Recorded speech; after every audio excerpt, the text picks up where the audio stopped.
Aloha everyone. Today we're going to look at Scooby-Doo Team Up, featuring the Flash. Yes, Scooby-Doo and the Flash, solving a mystery together.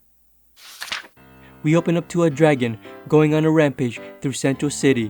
And as you can see, there's Fred, Daphne, Velma, and as always, Scooby-Doo and Shaggy hiding behind a hot dog stand. Oh yeah, those lightning bolts around the dragon is the Flash. And apparently this Scooby-Doo case is called the Ghost of Gorilla City. Alright, so the dragon turns out to be one of Mirror Master's holograms and the Flash stops him with the help of the gang. Then all of a sudden, the Flash gets a telepathic distress call from a friend. Scooby and the gang decide to tag along with the Flash and see if they can help. So the Flash then pushes the mystery machine right across the Atlantic Ocean to Gorilla City. When they arrive, they are greeted by King Solivar, leader of Gorilla City. So the king here tells them that there is a ghost terrorizing the city and he needs their help to get rid of it. The Flash runs around the city at high speeds to see if he can flush out the ghost. Velma thinks that the ghost is really a crook in disguise, while Daphne and King Solivar exchange some species banter. Back to the case, the king and the Flash can only think of one crook that could be the ghost, Grodd. But he's in prison. But here comes Grodd himself, running away from something and asking for the Flash's help. Why does Grodd need the Flash's help? Because the ghost was chasing him and now everybody starts to run.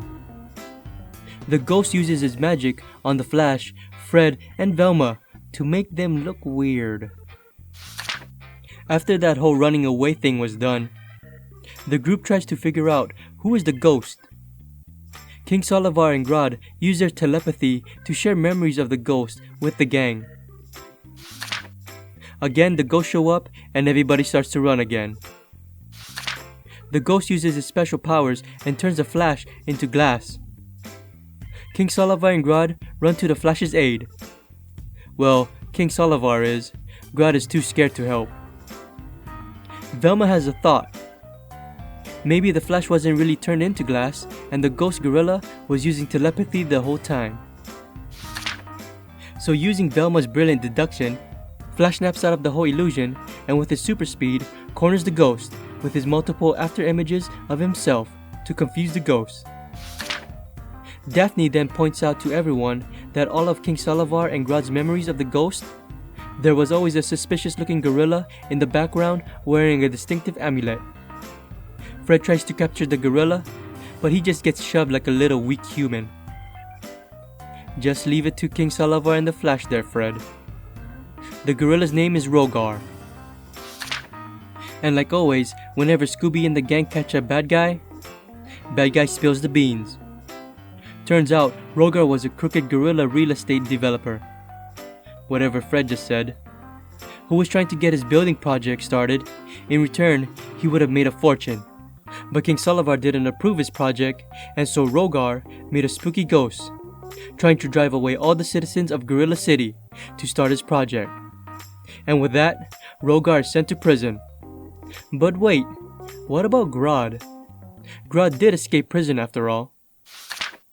Grodd refuses to be taken back to prison, but the Flash is on it.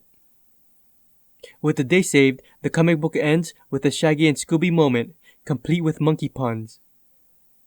King Solivar just wants him to go away. And that's Scooby-Doo Team Up featuring the Flash. Why did I read this? I knew it was gonna be like an episode of the Scooby-Doo cartoons. All the writers did was put a recognizable comic book superhero to help solve a case. But for some reason, this comic book was entertaining. Maybe because it did feel like I was reading an episode of Scooby-Doo. Anyways, thanks for watching guys, and leave a comment below or subscribe, and until next time, aloha.